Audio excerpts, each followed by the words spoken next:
پیچھے رہ جاتی ہے نا.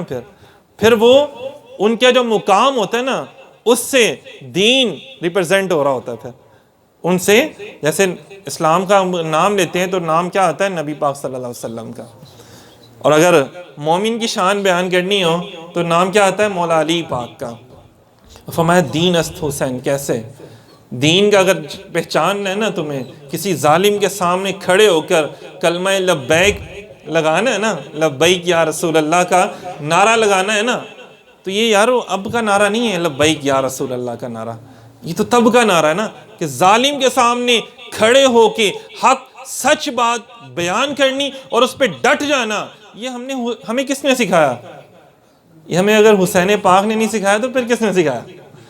دیکھیں نمازیں وہ بھی پڑھتے تھے، نمازیں وہ بھی پڑھتے تھے، حج انہوں نے بھی کیے ہوئے تھے، عمرے انہوں نے بھی کیے ہوئے تھے. حسین پاک بھی نماز ہی تو پڑھ رہے تھے، نماز ہی بھی پڑھ رہے تھے. اب اندازہ کر لیں کتنی بڑا کرم ہے کہ پاکستان کی بات ذہن میں آ جاتی ہے بار بار کہ ہم بھی پاکستان میں رہتے ہیں. مدینہ تو ثانی اسے کہا جاتا ہے، مدینہ تو ثانی. یہ کتنی بڑی بات ہے کہ نمازیں تو لوگ وہاں پر بھی پڑھتے تھے نا، ہندوستان میں بھی روزے تو وہاں پہ بھی رکھے جاتے تھے، حج تو ادھر بھی لوگ رہ کے کر ہی آتے تھے نا جا کے. تو وکھرا ہی پاکستان بنا دیا. فرمایا نہیں، نمازیں پڑھنا دین نہیں پورا، حج کرنا پورا دین نہیں ہے. اصل دین کیا ہے؟ نظام مصطفیٰ قائم کرنا.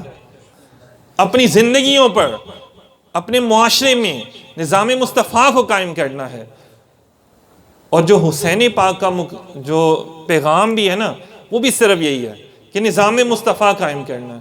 اگر آپ نظام مصطفیٰ قائم نہیں کر سکتے نا تو پھر نہ آپ کا کوئی مقام ہے، نہ آپ مسلمان کہلانے کے حقدار ہیں. دیکھیں نا مسلمان تو وہ بھی تھے، لیکن اگر آپ یہ کتاب اگر کسی بھائی کو چاہیے تو وہ لے کے پڑھ سکتا ہے، شہباز بھائی سے بعد میں آپ لے سکتے ہیں.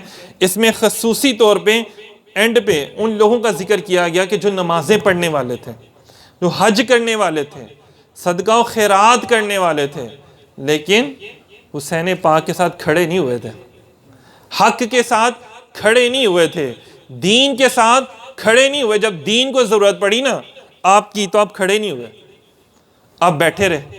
اور نہیں مولویاں دا کام ہے، اور نہیں وہ پیران دے کام ہے، ساڑھے تے ہے ہی نہیں، اور نہ بھائی نہ اسی کی کریے. تو یہ پیغام ہے جو امام حسین پاک کا ہے. چلیں اب اپنی طاقت کے ساتھ اپنے گھر میں تو نظام مصطفیٰ قائم کر سکتے ہیں نا، اپنے گھر میں تو رزق حلال لا سکتے ہیں، اپنے گھر میں رزق حلال تو لا سکتے ہیں. جو ساتھی میرے نوجوان ساتھی بیٹھے ہیں ان کے لیے ہے، بڑے تو ماشاءاللہ بہتر جانتے ہیں اور وہ کہتے بھی ہیں ہمیں اور نوجوان ساتھیوں کو بتاتے بھی رہتے ہیں.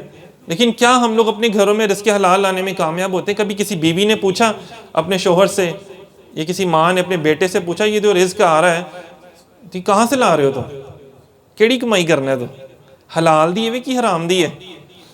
اگر گھر والے کہنا شروع کر دیں نا کہ بھئی ہمیں صرف حلال چاہیے، حرام نہ لے کر آنا، اب یقین کریں حلال جب آئے گا نا گھر سے بیماریاں بھی رخصت ہو جائیں گی، کسی پیر کی ضرورت نہیں پڑے گی آپ کو.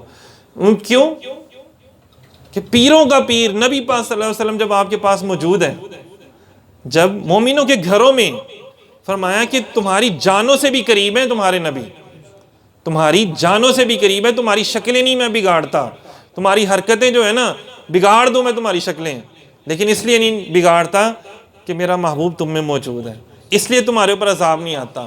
پچھلی امتوں پر عذاب کیوں آتا تھا؟ کہ ان کے نبی اس علاقے سے ہجرت کر جاتے تھے، تشریف لے جاتے تھے تو عذاب الہی نازل ہوتا تھا. یہ میرے اور آپ کے کریم آقا لجپال آقا ایک مرتبہ چلے گئے، تشریف لے گئے کہیں، صحابہ کرام ڈھونڈ کے پریشان ہو گئے. پتہ چلا ایک پہاڑ کی غار سے کسی کے رونے کی آوازیں آتی ہیں. جب گئے تو دیکھا حضور رو رہے ہیں، سجدے میں ہیں، فرما رہے ہیں مولا میری امت کو بخش دینا، مولا میری امت کو بخش دینا، مولا میری امت کو بخش دینا. صحابہ کرام نے اٹھایا، سب کچھ کیا، لیکن نہیں، سرکار سجدے میں ہی ہیں. تو تھک ہار کے سیدہ کائنات کو لے آئے.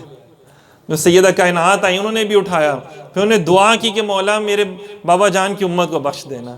تو اب رونے لگیں. تو پھر فرمایا کہ محبوب آپ سجدے سے سر اٹھا لیں، جو آپ کہیں گے میں ویسا ہی کر دوں گا. تو بہرحال میں اس چیز کے اوپر اختتام کرتا ہوں، صرف ایک یہ ہے کہ نظام مصطفیٰ بس اللہ پاک مجھے اور آپ کو، ہم سب کو جو ہے وہ اپنی زندگیوں میں عمل اس کو توفیق دے انشاءاللہ کرنے کی اور اس کے حلال کی. اور جو حسینیت اور یزیدیت یہ جو فلسفہ ہے، اب حسین صرف ایک شخصیت نہیں ہے، ایک شخصیت کا نام نہیں ہے، حسین ایک فلسفے کا نام ہے، حسین پورے دین کا نام ہے۔ یہ میں نہیں کہہ رہا، فنا فی الرسول کہہ رہے ہیں، سلطان الہند فرما رہے ہیں، دین است حسین، دین پناہ است حسین۔ بہرحال اگر کوئی غلطی کوتاہی ہوئی تو اللہ پاک معاف فرمائے، اور حق سچ کہنے کی، بولنے کی اور عمل کرنے کی اس پر اللہ پاک مجھے اور آپ کو ہم سب کیوں توفیق عطا فرمائے۔ بہت شکریہ، جزاک اللہ بھائی۔